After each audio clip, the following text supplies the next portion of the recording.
Bonjour, frères et sœurs, mesdemoiselles et messieurs. Je reviens vers vous en ligne et je profite encore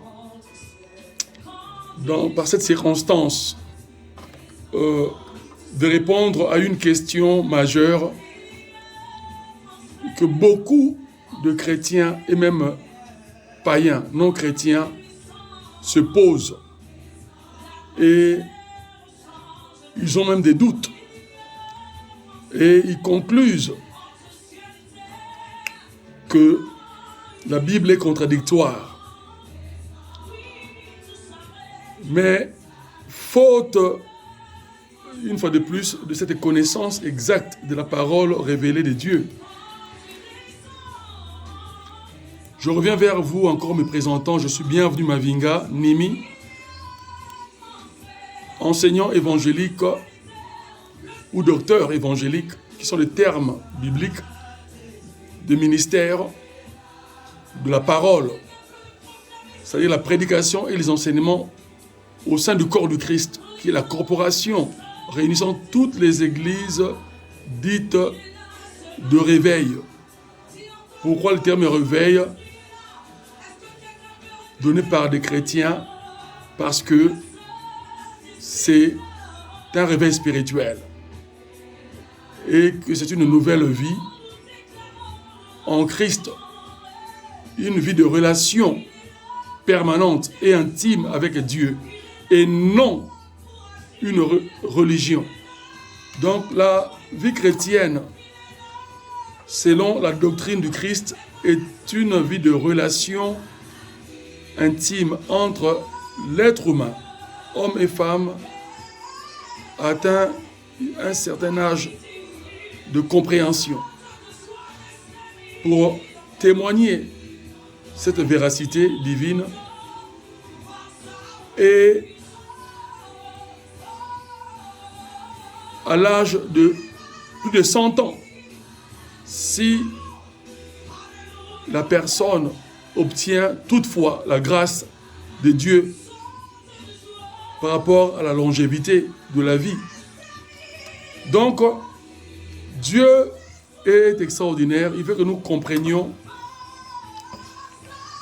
sa véracité dans toute sa profondeur, dans son immensité, dans son infinité,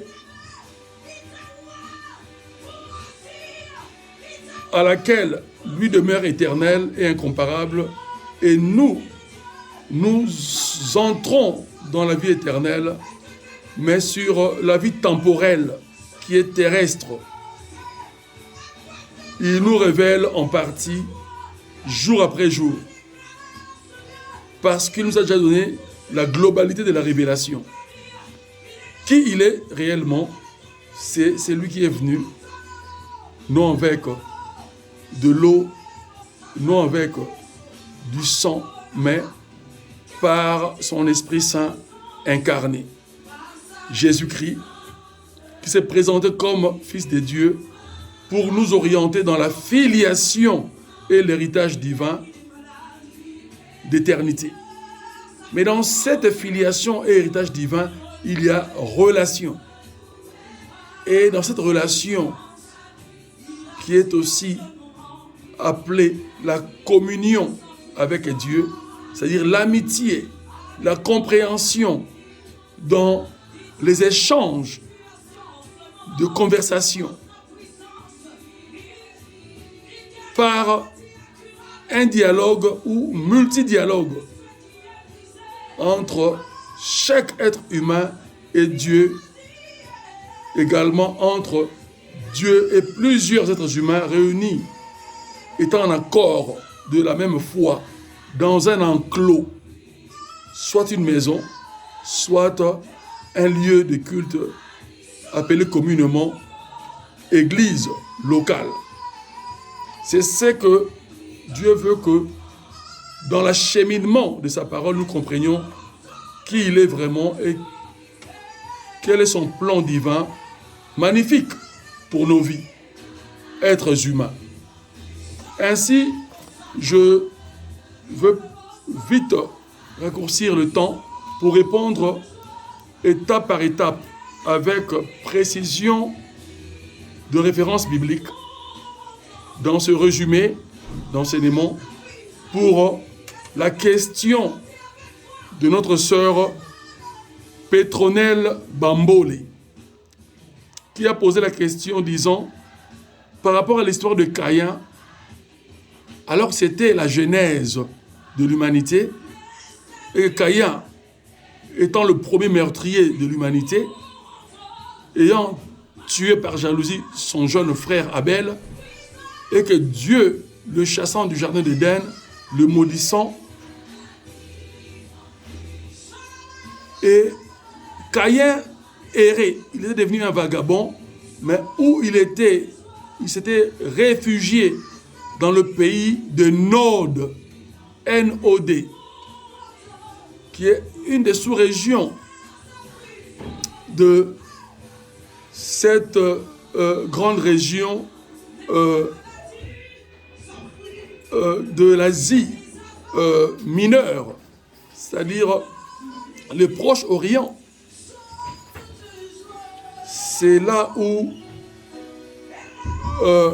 Caïn rencontra une femme et qu'il fonda une famille. Et de cette famille, Caïn a eu pour fils Yéred. Yéred qui, lui, donna à Caïn un petit-fils au nom d'Enoch. Avant que nous approchions cela, je fais une parenthèse. Adam avait eu encore d'autres enfants. C'est-à-dire, après la mort d'Abel, Adam et Ève ont eu, après, la Bible ne dit pas quand, mais quelques années, un autre enfant, pendant que Adam avait 130 ans. Donc cela sous-entend que Adam avait eu Caïn, son aîné, quand il fut très jeune, avec Ève. Et puis, quand il a commencé à prendre de l'âge, à 130 ans, il avait encore plein de vigueur par la grâce de Dieu, puisque c'était la grâce de la longévité de la vie. Et à 130 ans, Dieu donna à Adam un deuxième fils pour remplacer et consoler Adam, du nom de Seth. Et puis, Dieu a continué à bénir la famille d'Adam. Mais nous revenons, je ferme la parenthèse, nous revenons sur Caïn, qui est la question majeure. Caïn, étant le premier meurtrier, il s'est réfugié à la ville de Nod, une sous-région de l'Orient, du Proche-Orient antique, parce que la cartographie était différente de la nôtre actuellement. La carte mondiale était très différente de celle qu'on a aujourd'hui du globe. Et puis, les migrations et vie sociale des peuples faisant partie de la descendance de la grande famille d'Adam nous échappent justement parce que la cartographie et le temps antique sont différents de notre temps et de notre cartographie, voire même de notre calendrier. C'est pour cela que les hommes, les érudits, les scientifiques qui sont en recherche fossile, aujourd'hui, les panthéologues, les archéologues, les anatomistes, etc., les spécialistes des squelettes, et de leur historicité et origines n'ont pas reçu jusqu'à aujourd'hui la meilleure réponse. Ils sont dans les découvertes sur découvertes, analyse après analyse, mais qui restent en matière de la théologie analytique et de la chrétienté, de la nouvelle naissance, des spéculations. Mais Dieu a permis cela pour que la foi ne soit pas supplantée par les sciences humaines. Dieu a voulu que l'être humain comprenne que c'est la foi qui prédomine et prédominera toujours les sciences humaines. Et la foi serait toujours un miroir, un éclairage par rapport aux recherches scientifiques multiples que nous connaissons et que l'humanité connaîtra encore si jamais Christ ne revient. Alléluia. Donc, nous allons voir ces références. Donc, à partir de chapitre 4 du livre de la Genèse de la Sainte Bible, nous allons lire quelques lectures. J'essaierai d'aller un peu plus vite, mais je vous en donne les références. Donc, tous les chapitres de Genèse 4 et 5 que nous allons lire, et nous lirons aussi dans cette progression idéologique de ces deux chapitres. Le chapitre 17 de Genèse, au verset 1 jusqu'à son 12e verset. Je lis le chapitre 4. L'homme connut Ève, sa femme, elle devint enceinte et accoucha de Caïn. Elle dit, j'ai mis au monde un homme avec l'aide de l'Éternel Dieu. Elle accoucha encore de son frère, son jeune frère, appelé Abel. Abel devint berger de petits bétail et Caïn cultivateur. Au bout d'un certain temps, donc cela sous-entend qu'ils ont grandi et qu'ils avaient des activités, puisque Abel, le jeune frère, était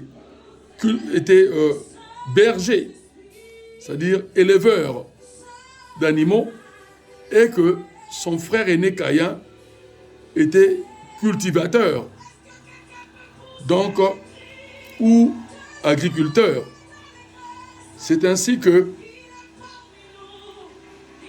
comme Dieu avait déjà assigné à Adam le principe du travail à cause du péché originel, ses enfants devaient passer à cette incidence des conséquences du péché.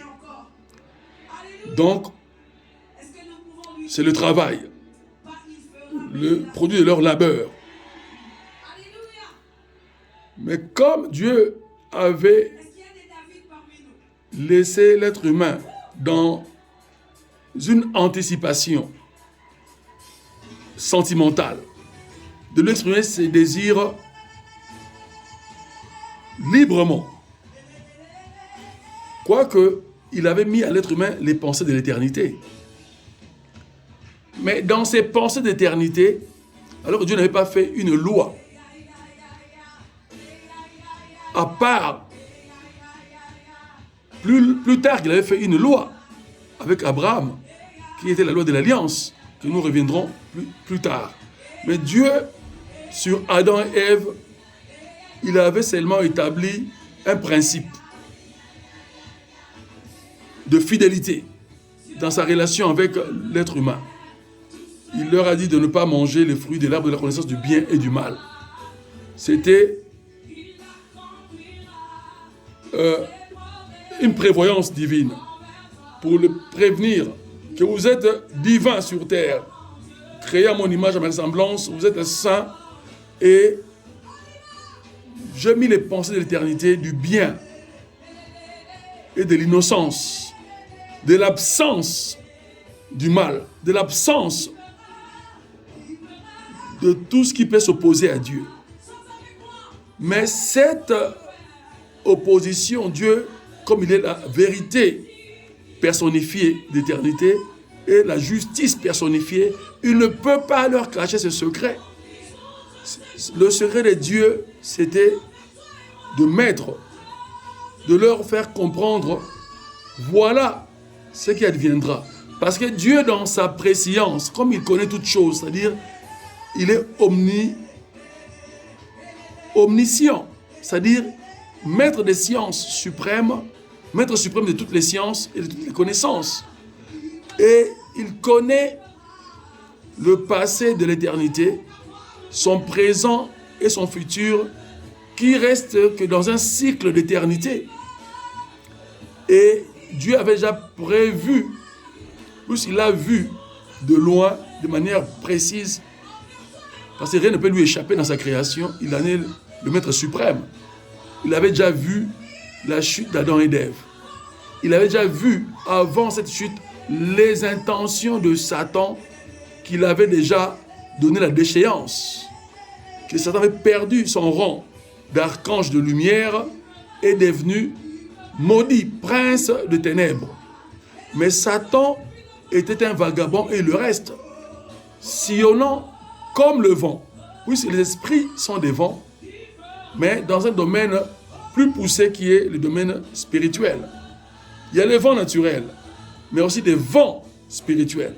C'est pour cela même le Saint-Esprit s'appelle l'esprit des quatre vents. C'est-à-dire quoi?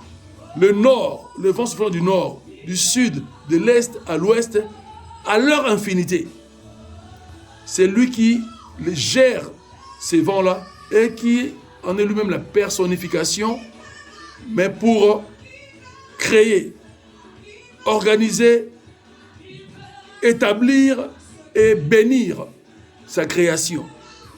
C'est pour cela que quand Dieu a créé, avant de créer l'être humain, quand il a créé la terre et les cieux, il les avait déjà bénis et disposés d'une organisation. La terre qui était informe et vide, Dieu a donné ça une forme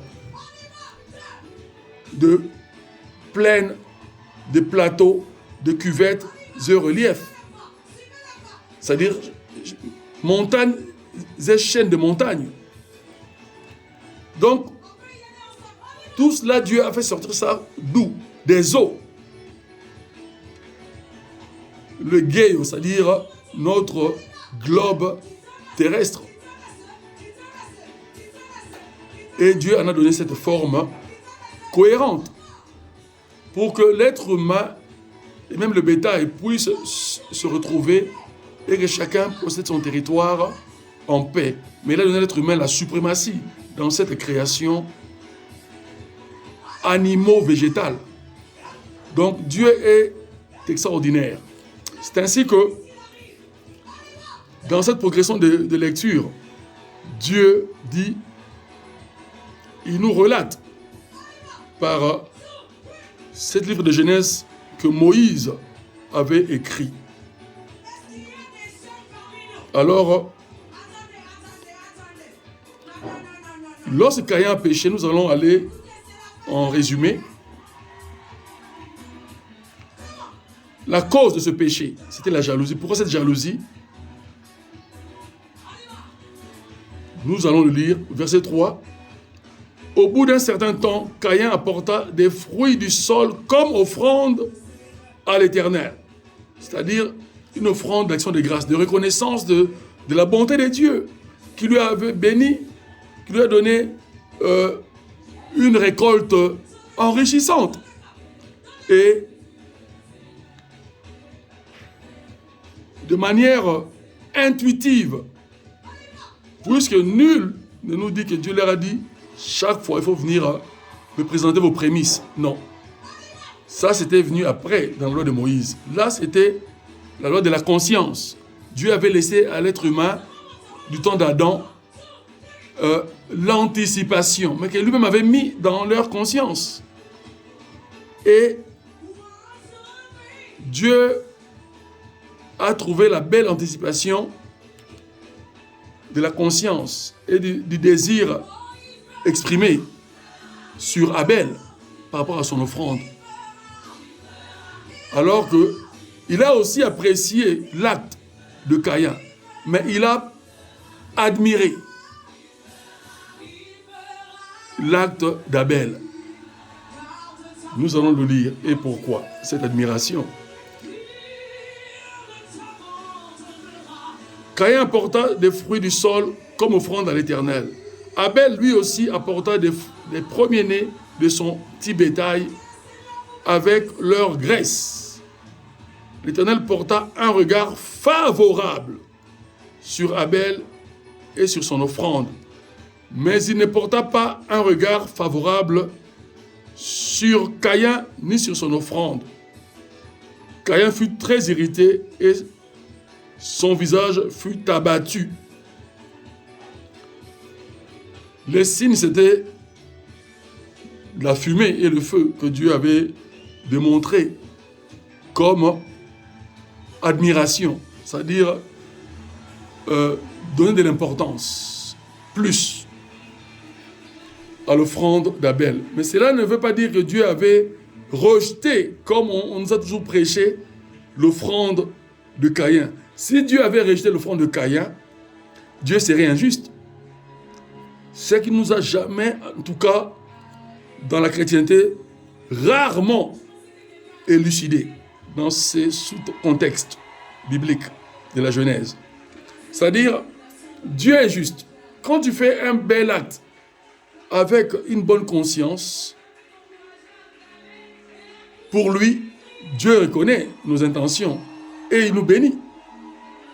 Comme Dieu n'avait pas déterminé une loi quelconque, spécifique, par rapport aux offrandes. Donc, il est resté juste. Mais pourquoi il a donné cette importance, c'est-à-dire plus l'admiration? Il a agréé l'offrande d'Abel mieux que celle de Caïn. Ça ne veut pas dire que Dieu n'a pas agréé l'offrande de Caïn. Il l'a aussi agréé. Mais il a donné une préférence beaucoup plus importante à l'offrande d'Abel. Pourquoi? Parce que Dieu, dans son éternité, dans son plan éternel, avait déjà préparé cette réparation du péché d'Adam et d'Ève sur la venue et de la mission messianique universelle de notre Seigneur et Sauveur Jésus-Christ. Donc, le fait que Abel a fait cela, Dieu était content. Il a compris que Abel était très sensible dans ce qu'il avait mis dans ses paroles d'éternité, sa connaissance qu'il avait mis dans l'être humain, donc dans Adam et dans Ève, mais de manière libre, sans pourtant les pousser de force, de manière libre. Mais quand le péché est arrivé, Dieu maintenant a éveillé cela. Parce que avant le péché, Adam ne pouvait même pas penser à cela, ne pouvait même pas tuer un animal. C'était pour lui ses amis. Donc la tuerie ne pouvait même pas exister dans la pensée d'Adam ni d'Ève. Mais cela est survenu quand ils ont péché, le mal est entré dans leur conscience. Et le mal a commencé à prédominer sur le bien qui était en eux. Et ils avaient perdu leur divinité, c'est-à-dire la relation avec Dieu et le pouvoir suprême de cette relation et de vie dans ce jardin d'Éden. Donc, ils ne pouvaient plus dominer la nature dont ils dominaient avant. Ils sont devenus esclaves de la nature. Ils devaient travailler durement la nature pour vivre. C'est-à-dire, c'est ça le travail que nous travaillons aujourd'hui, même dans le modernisme. Tout travail est toujours une labeur. Donc, c'est-à-dire, est toujours dur. Il faut dépenser de l'énergie, que ce soit intellectuelle ou bien physique. Et quand on rentre chez soi, en fin de journée, après le travail, on est fatigué. À part ceux qui ont plus de grâce, comme ministres et PDG. Mais attention, ils ont aussi des moments creux, des moments difficiles, où leur ministère ne fonctionne pas très bien, ils doivent beaucoup réfléchir, et que leurs conseillers n'ont pas de solutions à leur apporter, et puis ils sont préoccupés. Et ça fatigue aussi la tête et le corps. Et voilà. Donc, Dieu restera juste. Donc, dans ce contexte, Dieu veut nous faire comprendre qu'il était aussi content de l'offrande de Caïn. Et il a voulu dire à Caïn que ce n'était pas la raison d'être jaloux et d'aller plus loin jusqu'à tuer ton frère, parce que tu as écouté le mal que Satan continuait à te harceler dans ta tête, dans tes pensées, dans tes sentiments. Ton âme était devenue aigrie, amère, d'où l'amertume. Et dans cette dépression forte de colère et de se sentir rejeté de Dieu, alors que ce n'était pas le cas. Le diable encore avait trompé Caïn dans ses pensées. Parce que le mal était déjà en eux. Caïn lui-même était le fruit du péché d'Adam et d'Ève. C'est-à-dire, quand ils ont péché, tous les enfants naissants étaient fruits du péché. Même Abel était fruit du péché. Parce qu'ils étaient devenus pécheurs. Mais seulement, Dieu a regardé la bonne disposition de cette offrande présentée sincèrement par les deux enfants. Mais là, le plan divin était porté sur l'offrande d'Abel.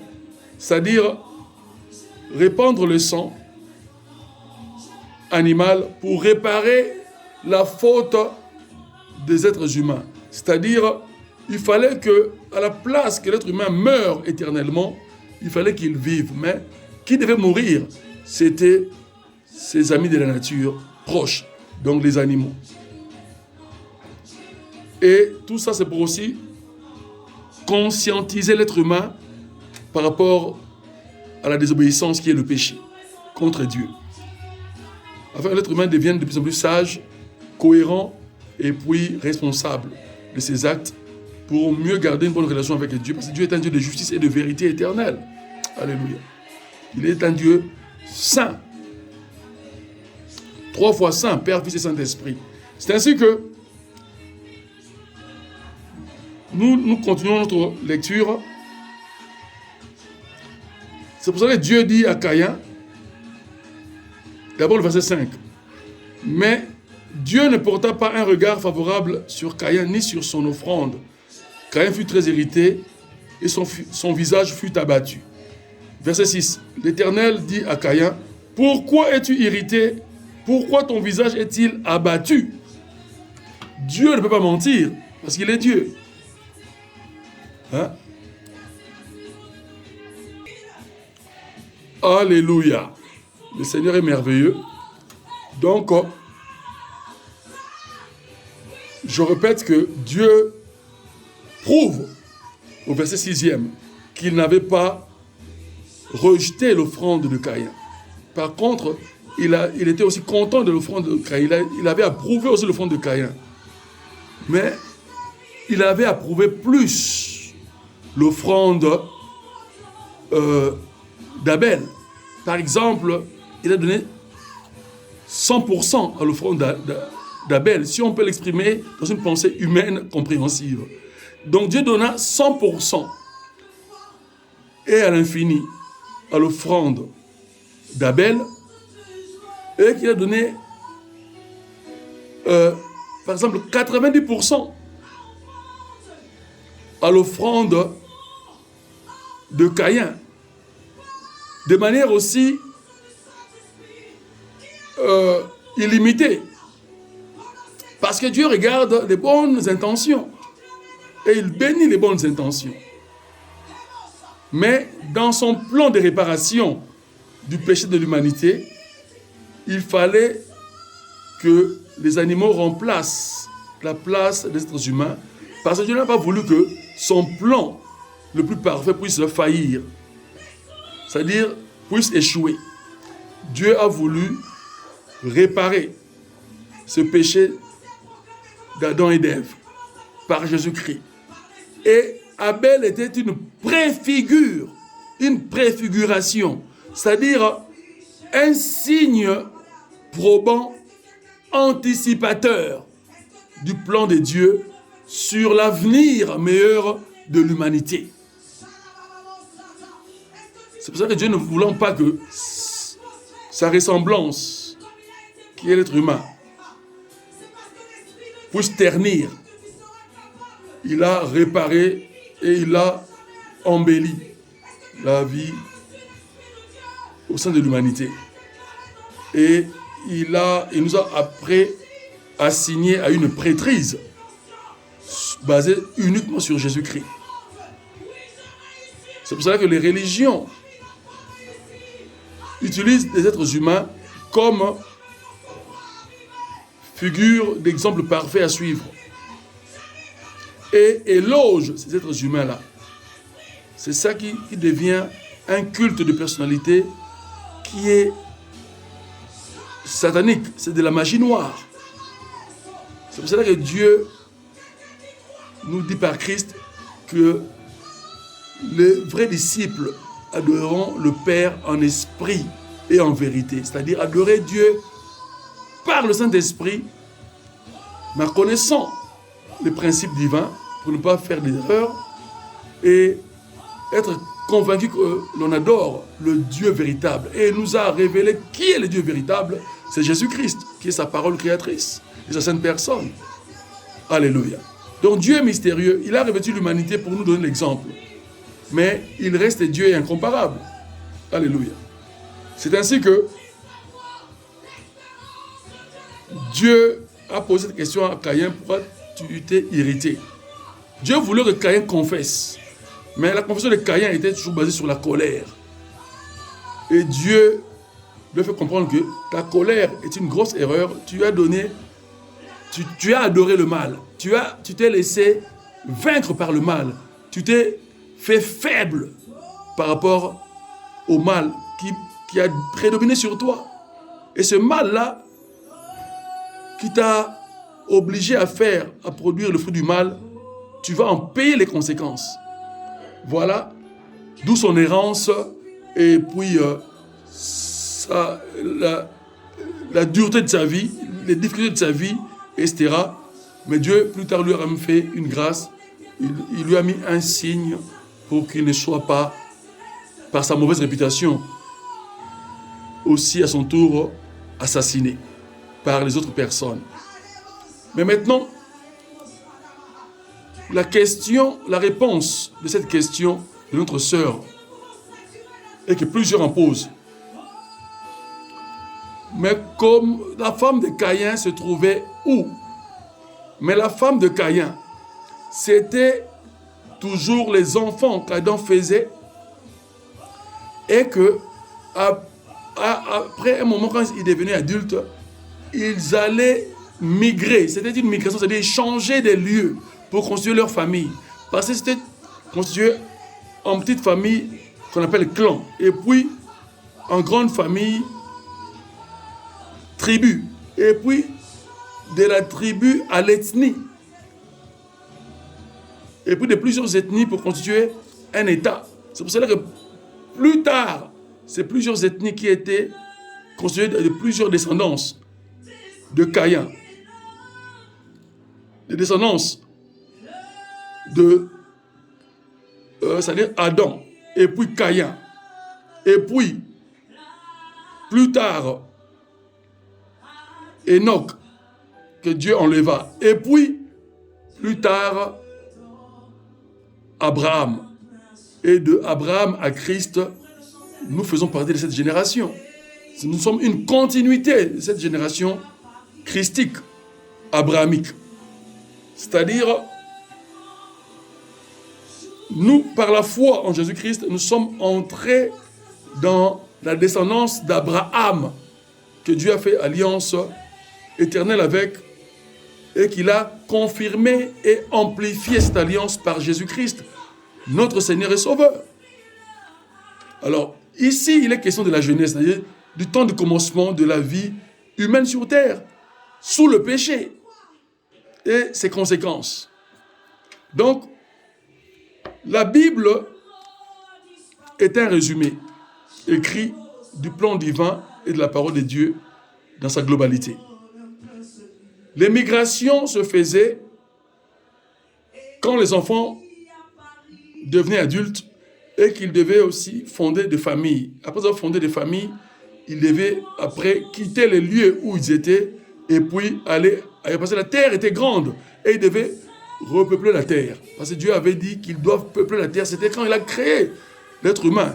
Il a donné à l'être humain le pouvoir de se multiplier et de remplir la terre. C'est toujours dans Genèse. Donc Dieu ne contredit pas sa parole. Mais pour la loi de la multiplication, c'était sans péché. C'était le plan de Dieu pour que la terre se remplisse. Donc, ils se mariaient frères et sœurs. Et puis, ils étaient polygames. Et puis, dans cette polygamie, ils se mariaient frères et demi-sœurs. Et puis, du temps d'Abraham, ils se mariaient entre cousins. D'abord, lui-même, Abraham, avait épousé sa demi-sœur, Sarah. Mais son fils Isaac a épousé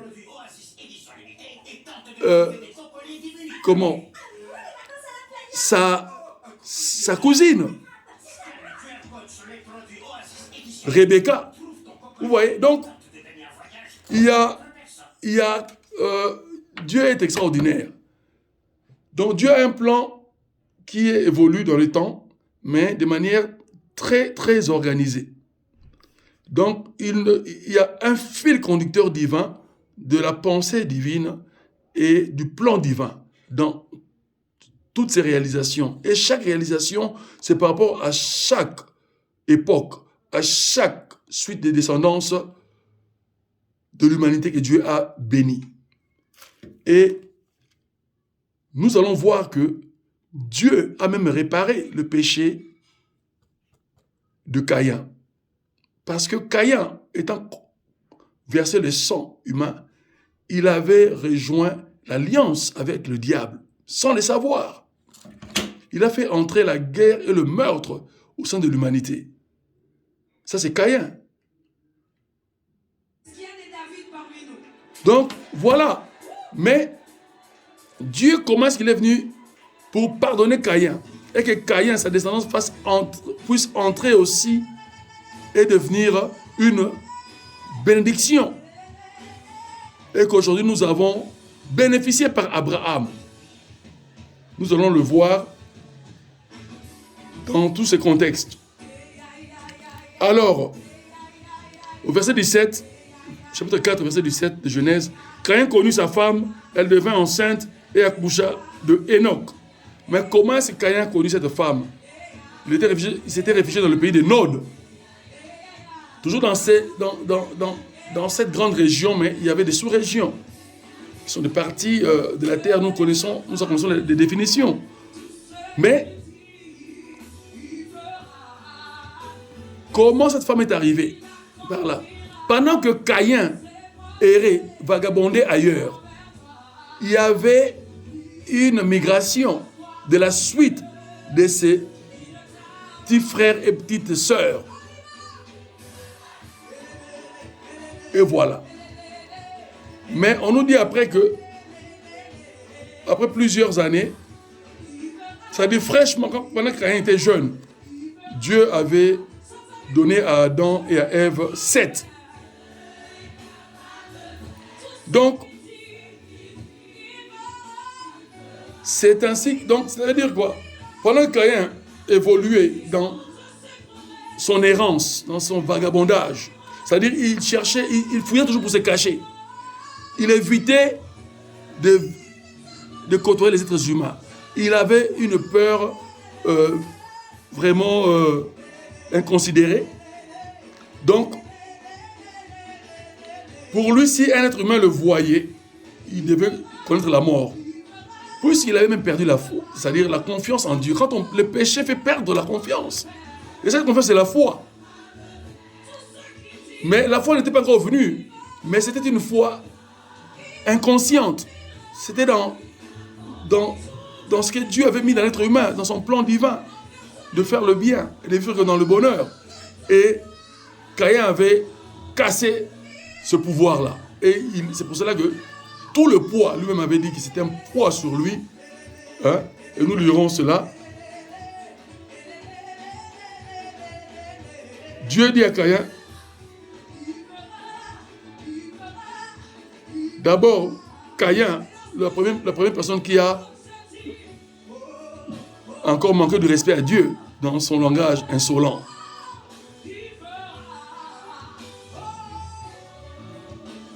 Dieu lui pose au verset 9 la question. Et puis nous allons revenir au verset 17. Où est ton frère Abel? Il répondit, je ne sais pas. Donc il a menti pour la première fois. Après avoir tué, vous voyez comment le mal domine. Pour se justifier dans le mal, Satan lui souffle encore. Non, tu peux dire que tu ne sais pas. Alors que Dieu connaît toutes choses. On ne peut pas tromper Dieu. Il ne sait pas. Alors Dieu a horreur de menteur. Et puis voilà l'insolence. Suis-je le gardien de mon frère?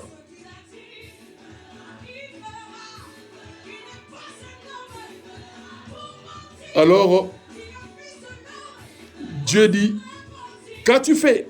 Il voulait que Caïn avoue son péché. Caïn ne voulait pas avouer. Alors Dieu maintenant tranche sur le mensonge de Caïn et ses actes. Dieu lui dit, d'abord, pourquoi il doit être maudit? Il dit, qu'as-tu fait? La voix du sang de ton frère crie du sol jusqu'à moi. Quand quelqu'un commet un meurtre, la voix de la victime assassinée crie jusqu'à Dieu. Et Dieu écoute cette voix-là. C'est pour cela, entre parenthèses, ceux qui ont des tendances de vengeance et de meurtre, abandonnez cela et que Dieu vous aide par sa grâce. Sinon, cela vous coûtera très cher dans plusieurs générations. Même quand vous aurez demandé pardon à Dieu, les conséquences vont persister. Alléluia. Je ferme la parenthèse. Alors, le jugement divin, c'est quoi? Verset 11. Maintenant, tu seras maudit, loin du sol qui a ouvert sa bouche pour recevoir de ta main le sang de ton frère. Qu'est-ce que cela veut dire? Recevoir de ta responsabilité et de tout ton pouvoir le sang innocent de ton frère. C'est ça. Aujourd'hui, l'humanité souffre des guerres. C'est pour ça que Jésus-Christ nous a donné le second commandement, aime ton prochain comme toi-même. Voilà. Mais l'humanité fait le contraire et l'humanité continue à souffrir. C'est pour ça que Christ a dit, il y aurait toujours des guerres, de la famine et des désastres, de l'injustice au sein de l'humanité. Mais ceux qui vont garder la foi et la préserver. Donc, la gérer, l'entretenir, c'est-à-dire en restant fidèles au principe divin, à la pratique de leur foi, qui est associée à la sanctification, tout le long de leur vie, à la fin de leur vie, après la mort, au jour d'éternité. Ceux-là et celles-là auront des grandes récompenses, des couronnements royaux. Dieu est extraordinaire. Alléluia. Et il est merveilleux. Ainsi, nous allons revenir. Avant cela, Caïn dit au verset 13, « Le poids de ma faute est trop grand pour être supporté. Tu me chasses aujourd'hui. » Verset 14, « Loin du sol arable. » C'est-à-dire de ce milieu-là, c'est-à-dire loin de la surface de la terre, je devrais me cacher loin de ta face. Je serai errant. Lui-même a prononcé, il sera errant, c'est-à-dire vagabond, et tremblant, c'est-à-dire avoir toujours une grande peur. Tremblant sur la terre, c'est-à-dire face aux êtres humains, sur toute la terre, dans cette grande région d'Orient et de Proche-Orient. Et il dit, et si quelqu'un me trouve, il me tuera. C'est ça sa peur. Si quelqu'un le trouvait, il allait le tuer. Au verset 14. Et Dieu lui fait une première grâce. L'Éternel lui dit, si quelqu'un tue Caïn, on le vengera 7 fois. Alléluia. On le vengera 7 fois. Et l'Éternel mit un signe, verset 15, sur Caïn pour que ceux qui le trouveraient ne le frappent pas, c'est-à-dire ne le tuent pas. Puis Caïn sortit, verset 16, puis Caïn sortit de la présence de l'Éternel et partit habiter dans la terre de Nod, N-O-D, à l'est d'Éden. C'est-à-dire toujours le Proche-Orient, mais plus vers l'est. Il fouillait là où, lui, dans sa découverte et dans sa fuite, trouvait qu'il n'y avait pas d'habitat, pas de vie humaine, pas d'habitation humaine. Voilà. C'est pour cela que Caïn fouillait. Mais dans sa fuite, lui ne savait pas qu'il contournait. Or, Dieu, dans son plan, il l'amenait vers une femme. Parce que rien n'est au hasard dans notre vie. Tout est coordonné par Dieu. Donc, vous me direz aussi, mais Dieu aussi a coordonné le péché de Caïn. Moi, je vous dirais oui. Vous me direz aussi, Dieu a coordonné la chute d'Adam et Ève. Je vous dirais oui. Mais Dieu ne l'a pas voulu. Mais il a coordonné dans quel sens? Dieu a vu cela dans son plan, dans son organisation, au lointain. Parce qu'il connaît ce qui va arriver dans le futur. Il a vu cela. C'était avant même de créer l'être humain. Mais il ne pouvait pas annuler son plan. Quand Dieu dit quelque chose dans sa tête déjà, il accomplit lorsqu'il le déclare dans sa bouche. C'est ainsi que Dieu, à la fin, a créé l'être humain et il a déclaré la perfection. Alors qu'il avait vu qu'il y aurait l'imperfection. Donc, la destruction allait s'opérer dans la vie et dans les pensées, dans les actes de cet être humain, enfin de ces êtres humains, c'est-à-dire Adam et Ève. Dieu avait vu ça déjà au loin, mais il devait faire, c'est-à-dire défier sa création. Montrer au diable que malgré que c'est toi qui en es l'instigateur, mais je vais te montrer que je suis le créateur. Je vais créer en eux de nouvelles âmes et mettre en eux un nouveau, c'est-à-dire un nouvel esprit. Et je mettrai mes paroles de vérité et de sagesse et toute ma connaissance en eux, mais dans une longue et future descendance qui serait en Jésus-Christ. Alléluia. C'est pour ça qu'Israël a subi les mêmes conséquences de ce péché d'Adam et d'Ève et de Caïn.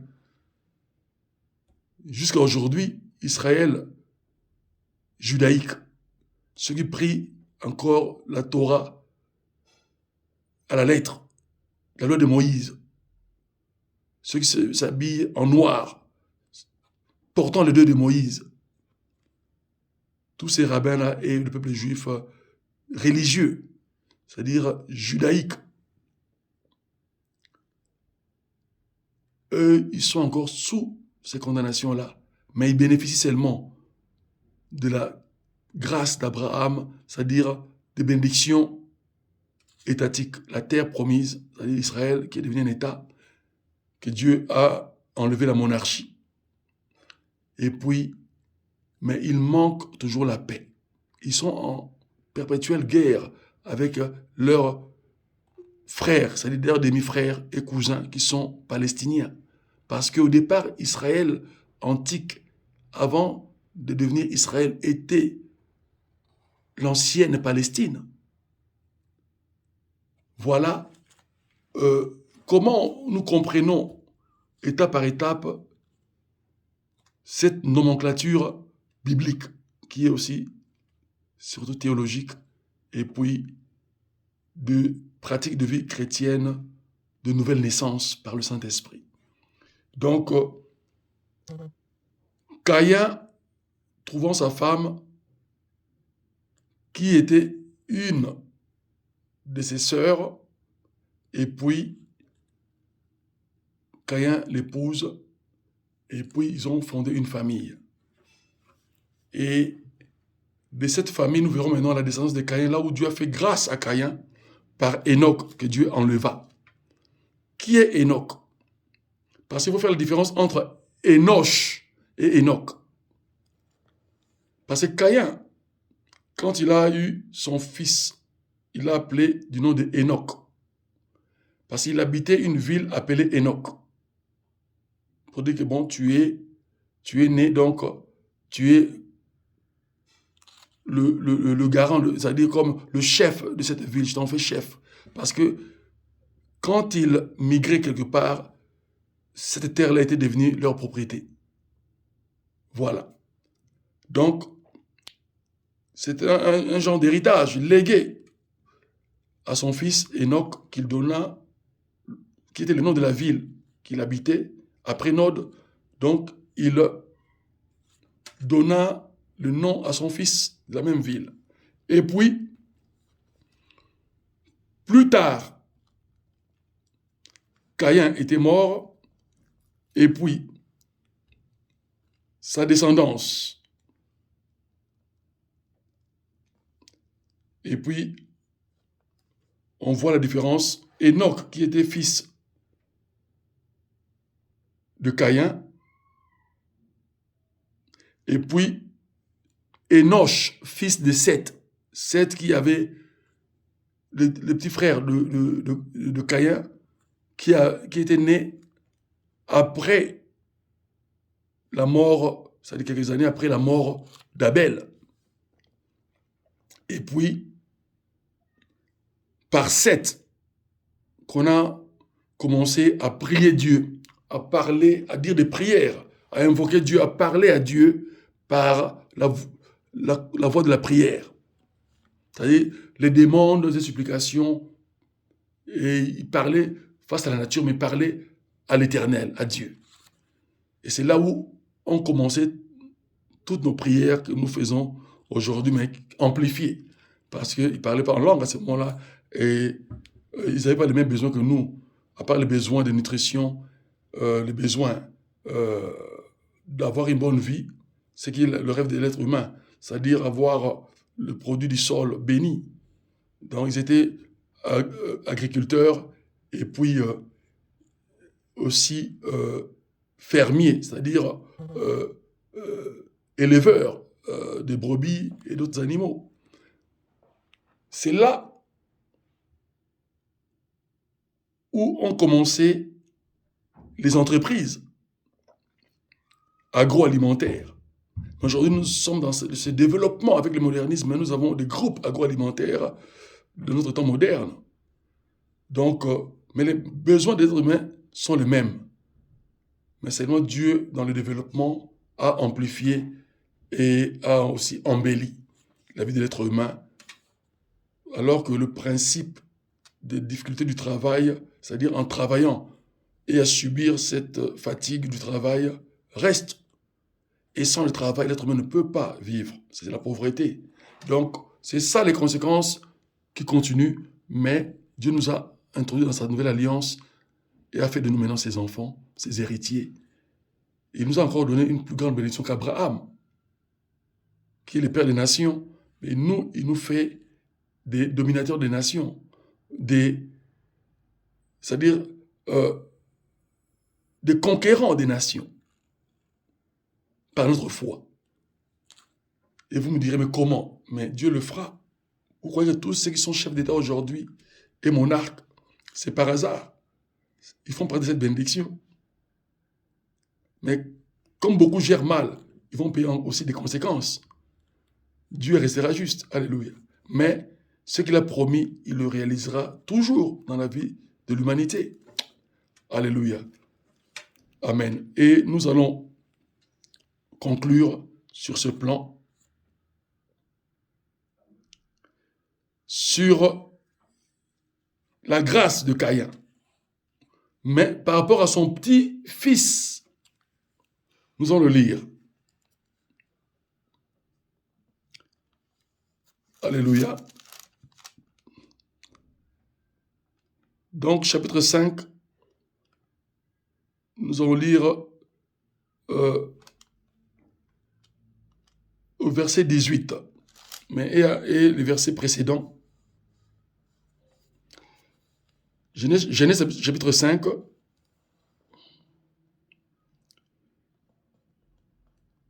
au verset 16e.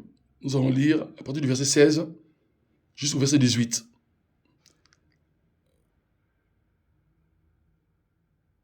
Ma'aléel vécut après la naissance de Yéred, 830 ans, et il engendra des fils et des filles. La durée totale de sa vie fut de 895 ans ou 895 ans. Voilà maintenant Yéred, verset 18, qui nous concerne. Yéred, âgé de 162 ans, engendra Enoch. C'est-à-dire un deuxième Enoch est venu, et ce n'est pas par hasard, le même nom, la même écriture, le même prénom et la même écriture. Enoch, qui était le premier-né de Caïn, son fils, c'est-à-dire son arrière-petit-fils Yéred, conçut aussi un fils du nom d'Enoch, c'est-à-dire arrière-petit-fils de Caïn.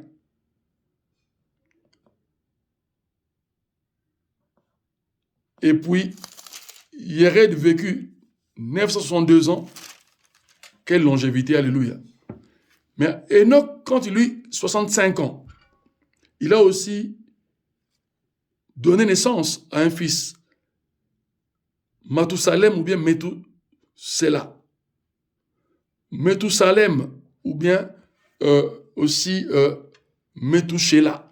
Donc, c'est le même nom, différent en juif. Et ce Mathusalem ou Methuselah, fils d'Enoch, Enoch qui était fidèle à Dieu, que Dieu enleva. Au verset 22, Enoch, après la naissance de Mathusalem ou Methuselah, marcha 300 ans avec Dieu, de manière fidèle. Et il engendra des fils et des filles. Voilà la descendance de Caïn continue. La durée totale de sa vie fut de 365 ans. Enoch marcha avec Dieu, c'est-à-dire fidèlement. Puis Dieu l'enleva. Maintenant, c'est ça la meilleure question. Pourquoi Dieu l'a enlevé si tôt alors que Dieu a donné la longévité aux autres qui n'étaient pas excellents que lui dans sa relation avec Dieu? Vous voyez que la foi était toujours présente depuis la Genèse, mais dans une autre forme, dans une conscience de liberté et des sentiments des êtres humains dans leur honnêteté, leur sincérité à l'égard de Dieu, à l'égard de cette relation. C'est-à-dire, ils avaient une loi dans la conscience que tuer c'est mal. Ils ont appris les témoignages comment Caïn, leur ancêtre, avait souffert et faire d'autres. Ils ont commencé, ils étaient organisés de manière anticipative, sans que Dieu leur dise, mais leur conscience leur en parlait pour faire le bien. Mais le mal prédomine sur le bien. C'est pour ça qu'il fallait que le Saint-Esprit vienne un jour pour nous orienter. Mais malgré le Saint-Esprit, le mal continue à dominer ceux qui refusent d'obéir au Saint-Esprit. Ceux qui refusent de laisser le Saint-Esprit être le maître de leur vie. Le mal continue toujours à dominer sur eux.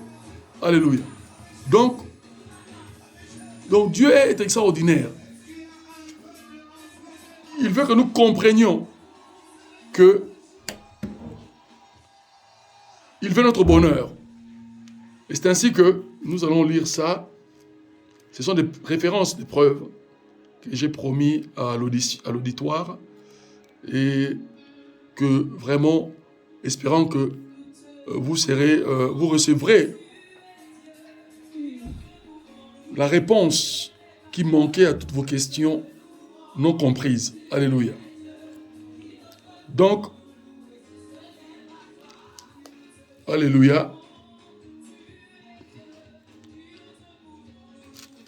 Nous voyons dans ce contexte.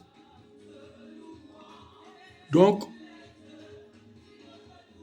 au verset 24 de Genèse chapitre 5, verset 24, comment Enoch était fidèle à Dieu, dans sa relation avec Dieu.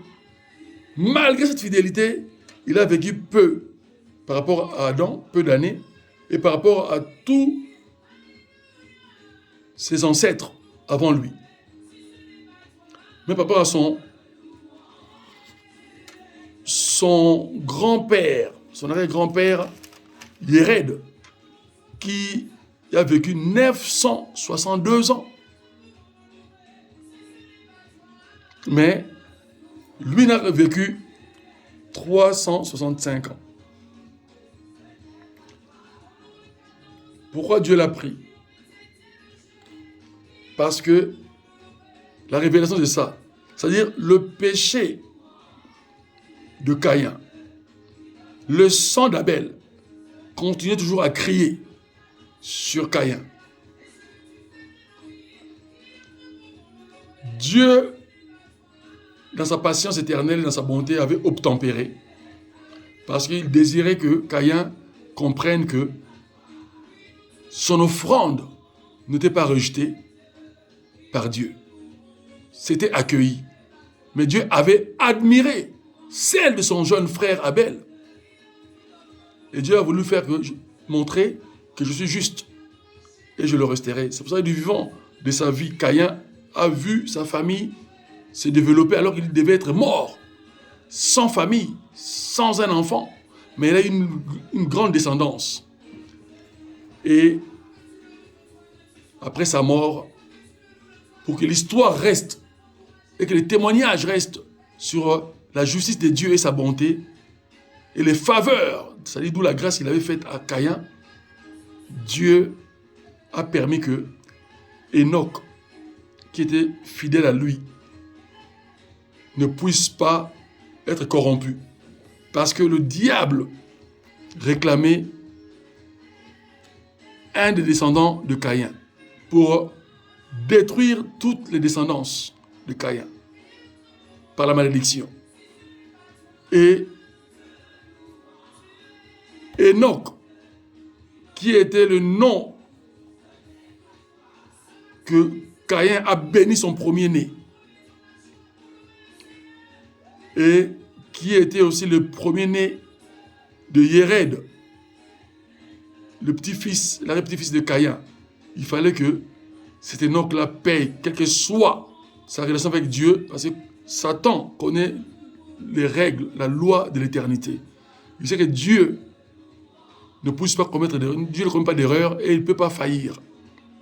Donc le mal doit être payé par le mal. Lui avait enfreint la loi de l'éternité, il a payé Satan. Dieu le lui a fait payer, il a perdu son rang d'archange. Et il a développé une jalousie, une méchanceté hors norme, c'est-à-dire infinie et éternelle. C'est pour ça que sa place est en enfer. Mais quand l'enfer serait, quand Dieu va susciter l'enfer, parce que Satan règne dans le séjour des morts, mais il règne aussi dans l'univers, mais influençant l'humanité dans le mal. Parce que c'est un vent qui souffle partout. Et il a une armée. Et il a un gouvernement structuré, hyper structuré, plus que les gouvernements mondiaux humains. Parce que Dieu ne lui a pas retiré ses pouvoirs. Dieu lui a retiré seulement les faveurs d'être à ses côtés. Et Dieu l'a maudit, a changé son intelligence, qui était d'adoration, à la malédiction. C'est pour ça que Satan ne peut pas faire le moindre bien. Tout ce qu'il fait, croit qu'il le fait bien. Il est devenu le fou de l'éternité. C'est ça sa punition. Et il va souffrir éternellement en enfer.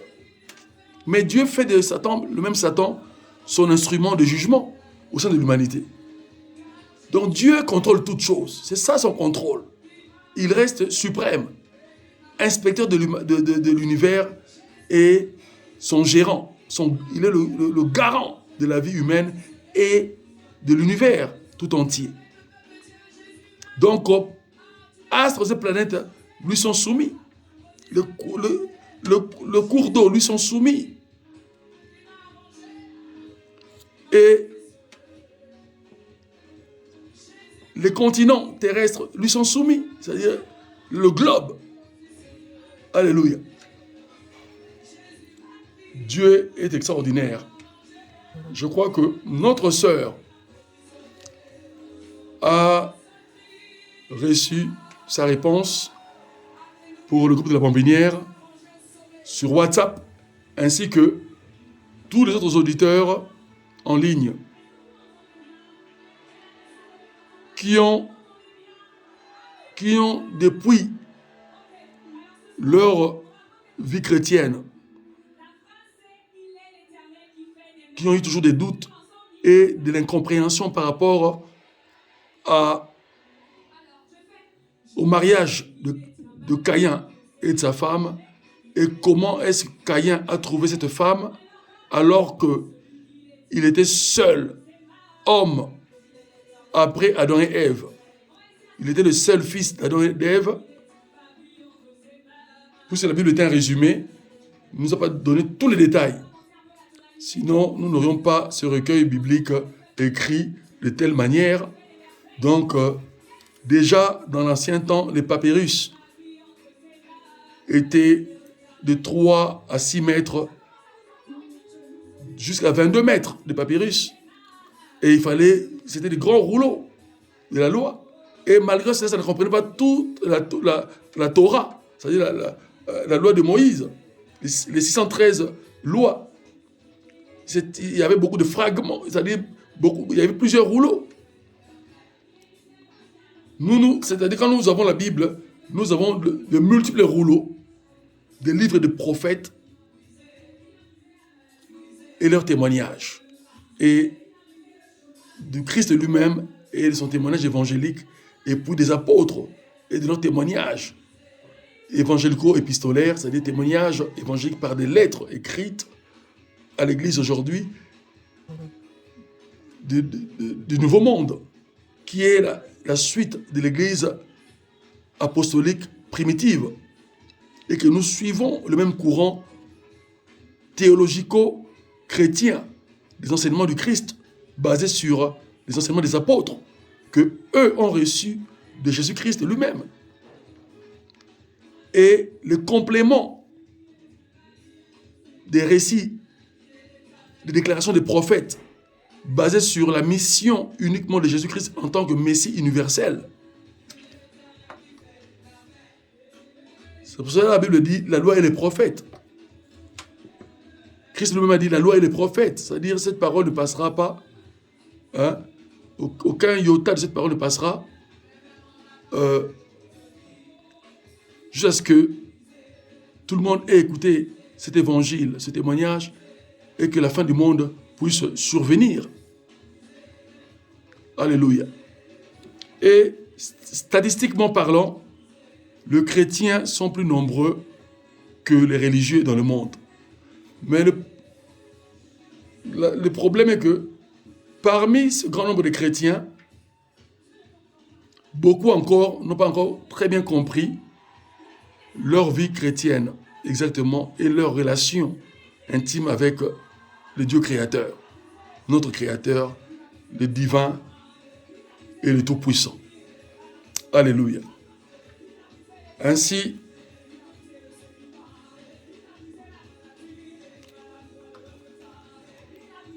Genèse chapitre 17, qui est notre conclusion, nous allons voir au chapitre 17 le bénéfice de cette grâce que Dieu fit à Caïn. Parce que Adam et Ève étaient déjà morts, c'était maintenant la descendance d'Adam, mais par Caïn, l'aîné. Et puis, les frères de Caïn, Seth et les autres, et tous les enfants d'Adam et d'Ève, et leur descendance, jusqu'à nous aujourd'hui. Mais sur Abraham, c'est là où Dieu a établi une alliance de manière spécifique, claire. La même alliance, il avait mis dans la conscience d'Abel. Fruit du péché, comme aussi de Caïn, mais que Caïn n'avait pas très bien saisi. Ce n'était pas de sa faute. Lui, il a donné ce qu'il avait. Ce qu'il produisait. Il était cultivateur. Il ne faut pas dire à son frère, prête-moi un animal que tu puisses aussi offrir à Dieu. S'il l'avait su, si Dieu leur avait dit ça, je crois qu'il l'aurait fait. Mais comme c'était une anticipation, Dieu leur avait laissé la liberté d'exprimer leurs sentiments. Et bien, celui qui a exprimé le meilleur sentiment que Dieu a honoré, c'était Abel. C'était sur justement la réparation de l'humanité, comme je l'ai dit précédemment, je l'ai évoqué précédemment. Donc, Dieu a voulu que nous, qui sommes les derniers descendants, la suite des descendants d'Abraham, c'est-à-dire descendants aussi de Caïn, de Seth et des autres. Mais Dieu a choisi Abraham et il a fait de nous maintenant descendants d'Abraham pour que nous puissions entrer dans la légalité de la foi.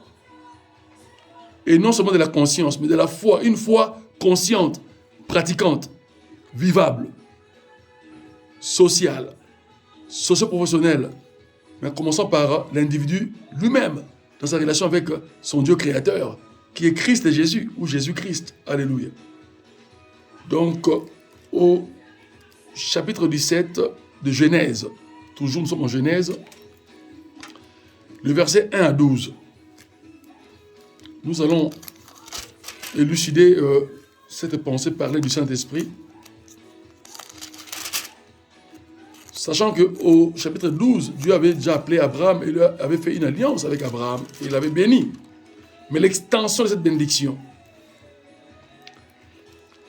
lorsqu'Abraham, verset 1 de Genèse 17, lorsqu'Abraham fut âgé de 99 ans ou 99 ans pour le Belge et Congolais de la RDC, Éternel lui dit, je suis le Dieu Tout-Puissant, marche devant ma face et sois intègre. Qu'est-ce que cela veut dire?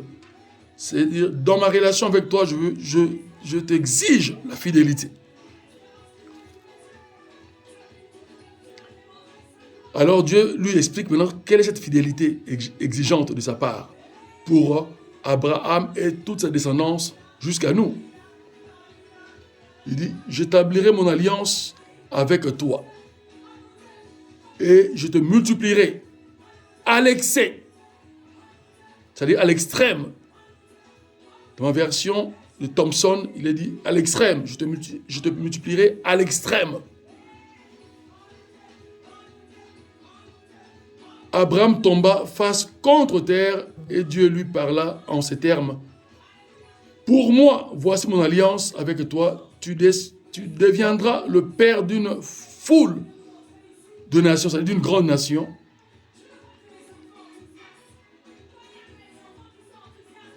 Donc tu deviendras donc le père des nations, cela veut dire le père de toutes les nations de la terre, c'est ça. On ne t'appellera plus du nom d'Abraham, mais ton nom sera Abraham, car je te rends père d'une foule de nations, c'est-à-dire d'une multitude de nations, c'est-à-dire de toutes les nations.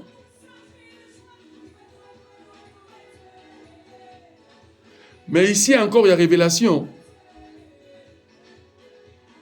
Père des foules de nations, de multitudes de nations, c'est-à-dire Dieu bénit Abraham pour toute l'humanité. Mais il est clair et précis, sachant que lui-même, que ce n'est pas toute l'humanité qui entrera au ciel, mais ceux qui auront la foi. Donc c'est ceux qui ont la foi en Jésus-Christ, qui sont descendants d'Abraham et qui feront partie des nations de la terre bénies. Alléluia. C'est ce que nous devons retenir. Parce qu'il y a aussi des païens, malheureusement, qui ne voudront pas se repentir. Et ceux-là resteront après l'enlèvement de l'Église. Alléluia. Et puis, il dit,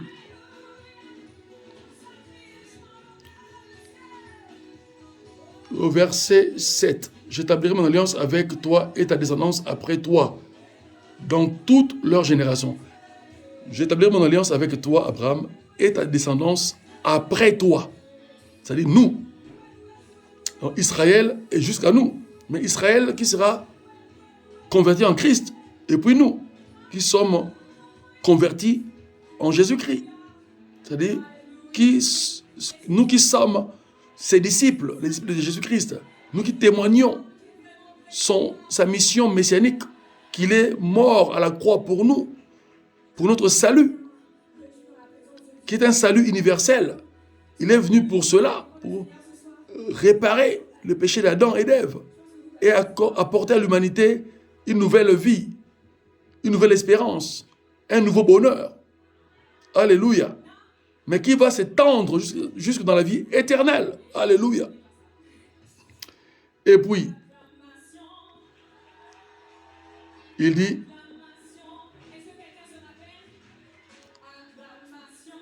ce sera une alliance perpétuelle, c'est-à-dire qui continuera toujours, en vertu de laquelle je serai ton Dieu et celui de tes descendants après toi.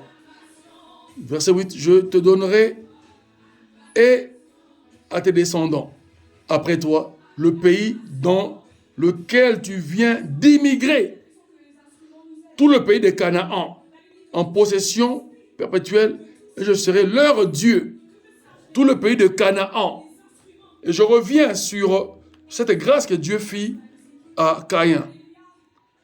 Donc, Dieu est chaque fois en train de nous rappeler Caïn, qu'il a déjà fait la paix avec Caïn et qu'il a béni Caïn. Et qu'il a permis que la descendance de Caïn soit bénie, qui fait partie aussi de la génération des descendants d'Abraham. Canaan était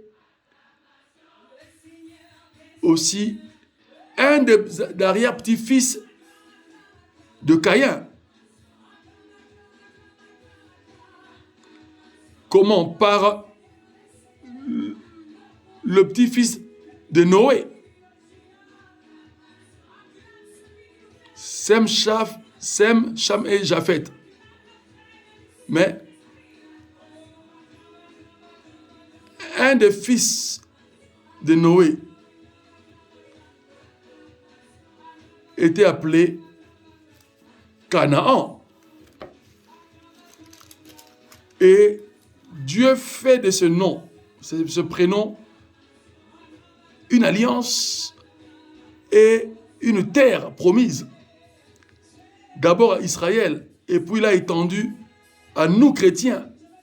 Nous sommes dans une terre promise divine qui est invisible. Nous sommes dans le corps du Christ. Nous sommes citoyens des cieux, mais vivant sur la terre.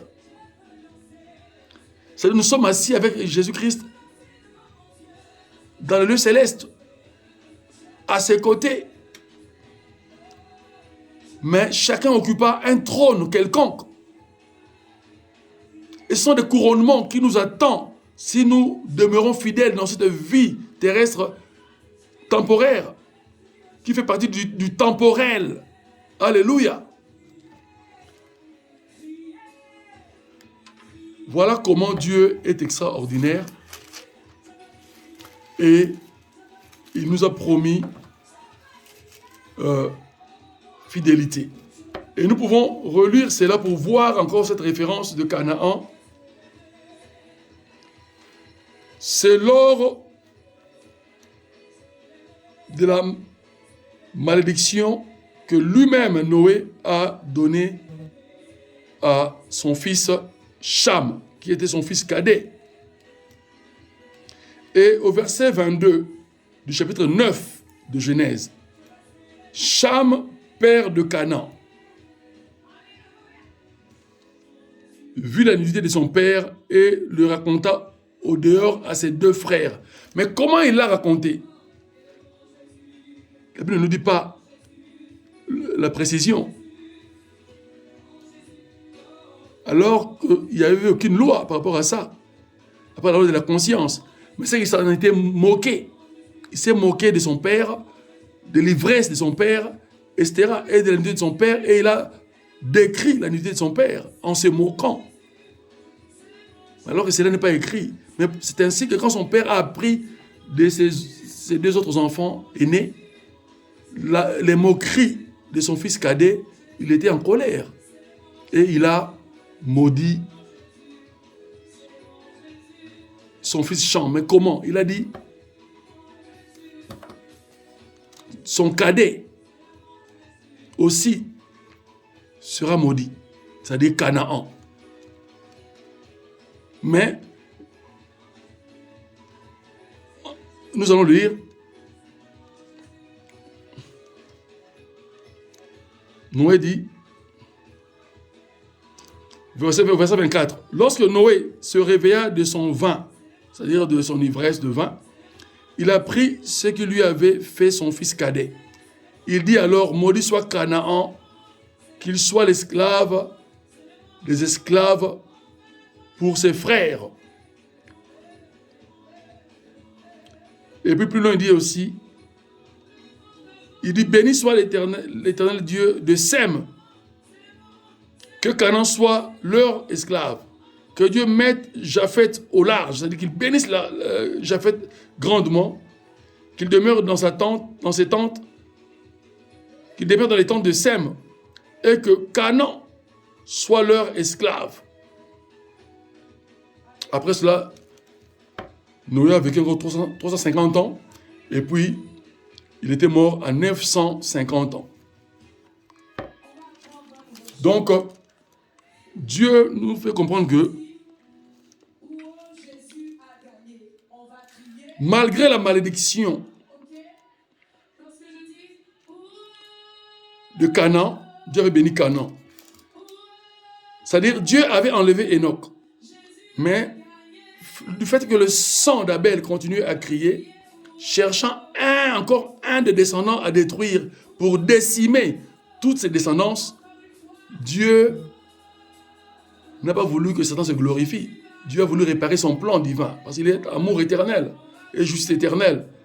Et Dieu a encore fait une grâce particulière à ce Canaan-là. C'est Canaan qui, dans l'histoire biblique de développement, aujourd'hui est devenu la République d'Israël. Et que l'extension de ces Canaan, c'est la vie chrétienne de la nouvelle naissance. C'est-à-dire le chrétien régénéré. C'est-à-dire nous bénéficions les mêmes faveurs. Mais seulement nous devons respecter le principe de cette alliance, qui est la foi, qui marche avec la sanctification, et l'amour et la paix à l'égard des uns et des autres. Et c'est ce que l'apôtre Paul a évoqué dans le 12e chapitre des Romains. Ne vous conformez pas au siècle présent, au verset 2e, mais soyez transformés par le renouvellement de l'intelligence. Enfin, vous sachez ce qui est agréable à Dieu, ce qui est agréable, bon et parfait. Mais il a dit qu'il faut que cela soit un culte raisonnable de votre part. C'est-à-dire un culte dont vous êtes convaincu selon le plan divin et pas par votre raison qui serait faussée, pas par une conscience humaine faussée, erronée. Non, mais par une conscience divine, par la pensée divine du Saint-Esprit, par le décret divin de la nouvelle alliance. C'est ça, ce que l'apôtre Paul a voulu dire, et l'a dit et écrit dans son épître aux Romains.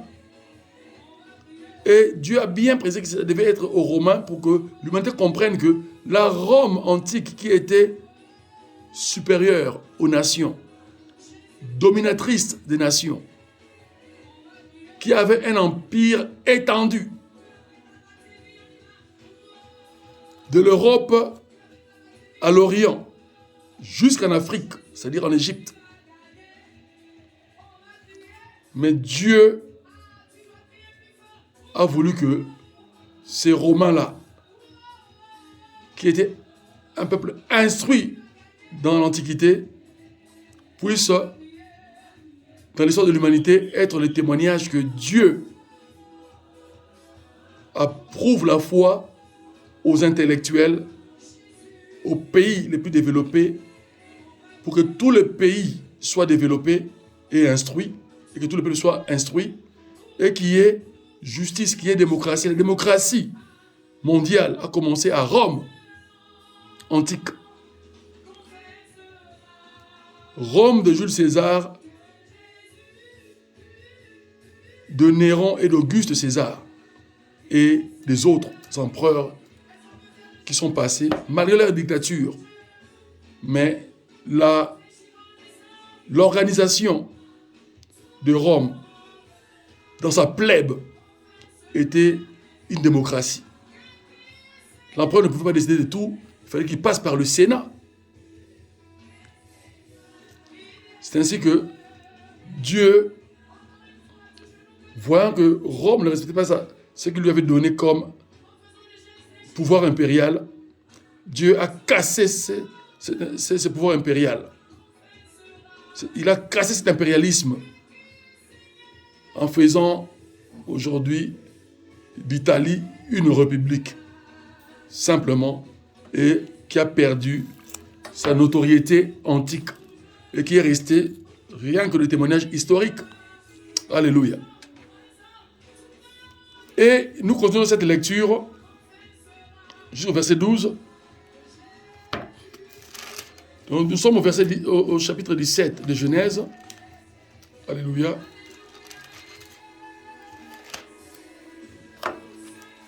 Et puis, l'alliance sur Abraham. Mais c'est l'alliance finale que Dieu a reproclamée à Abraham. Dont la bénédiction d'Abraham et de ses descendants pour toujours et à l'éternité. Et il leur montre le signe de cette alliance, c'est-à-dire la circoncision. La coupure du prépuce de chaque enfant mâle, c'est-à-dire garçon. Vous circoncirez, il dit d'abord au verset 10, voici comment vous garderez l'alliance que je traite avec vous et avec ta descendance après toi. Tout mâle, c'est-à-dire tout garçon, parmi vous sera circoncis, c'est-à-dire les prépuces seraient coupés.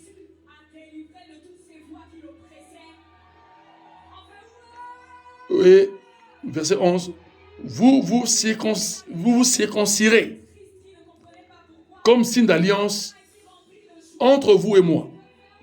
À l'âge de 8 jours, tout mâle parmi vous sera circoncis dans toutes vos générations, qu'il soit né dans la maison ou qu'il soit acquis à prix d'argent, c'est-à-dire esclave, élevé, etc., adopté.